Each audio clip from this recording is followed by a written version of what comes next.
Today, we're diving into an ancient idea from Ayurveda that's basically a powerful map for understanding our own minds. It's all about something called the three gunas. Have you ever just looked around and wondered about this? It's a pretty fundamental question, right? I mean, why are some people so naturally chill, while others seem to be constantly buzzing with energy? What makes us all so different? Well, it turns out that thousands of years ago, the ancient sages of Ayurveda were asking the exact same thing. And they came up with this incredible framework, an idea that everything, the whole universe, even our own minds, is run by three basic energies. And that powerful idea, it's called Triguna. The name literally just means the three qualities. You can think of them as the basic ingredients, the fundamental threads that weave together the entire fabric of our mental and emotional world. And here's the wild part. They aren't just in us, they're in everything. Okay, so let's dig into this ancient mind map. What's so amazing about this framework is how it takes the super complex, messy landscape of our inner world and just simplifies it. Now, here's the most important part to get. Nobody is just one of these qualities. We're all a unique cocktail, a special blend of these three forces, Sattva, Rajas, and Tamas. It's that specific mix, the proportions inside each of us that really shapes who we are. All right, so let's actually break down what these three universal qualities are. You really need to get each one to understand how the whole system works. Okay, so here's a quick look. First up, you've got Sattva. Think balance, harmony, clarity.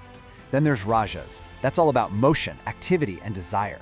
And last, we have Tamas, which is inertia, dullness, maybe even laziness. So the big three to remember are balance, motion, and inertia. Those are the forces we're talking about. So let's start with Sattva. We're starting here because, honestly, in Ayurveda, this is the goal. This is the state we're all trying to cultivate. It's all about that pure consciousness and clarity. So when Sattva is the main player in your system, you just feel calm. Your thinking is sharp. You have good self-control, and you naturally lean towards doing the right thing. It's this beautiful state of being that feels light, peaceful, and totally in balance. This is really the bedrock of good mental health. All right, now for the other two, Rajas and Tamas.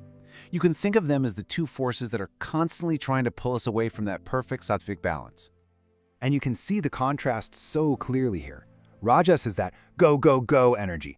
It's what fuels our ambition, our drive. But too much of it? That's when you get anger and anxiety.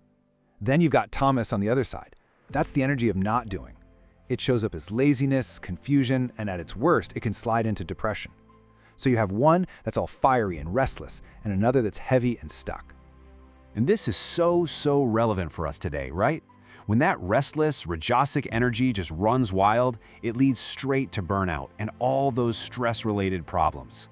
You know that feeling of being on 24/7? Yeah, that's excess Rajas. And having too much tamas is just as serious. When a mind gets stuck in that state of inertia and confusion, it becomes a breeding ground for some really severe mental health issues. It's that awful feeling of being completely stuck, heavy, and just disconnected from everything. Okay, so this isn't just some ancient, abstract philosophy, The Triguna Theory is actually a really practical tool. So let's talk about how this whole thing applies to your health and to you. So in Ayurveda, when a practitioner looks at you, they're not just seeing your physical symptoms, they're trying to figure out your mental constitution, which is really just your unique mix of Sattva, Rajas, and Tamas. It gives them a much deeper picture of what's really going on with you. So why does that even matter? Well, because knowing your gene mix can actually hint at what kinds of illnesses you might be prone to. It can help predict how you'll respond to certain treatments. And best of all, it allows for super personalized advice on things like diet, habits, your whole lifestyle, really. So the path to getting back in balance is actually a pretty straightforward three-step process. First, you just have to assess where you are right now. Look at your behavior, your emotions. Step 2, you work on reducing whatever's in excess, whether it's that restlessness from Rajas or that heaviness from Tamas. And then step 3 is all about cultivating more of that clear, balanced Sattva quality. And really, it all boils down to one single goal.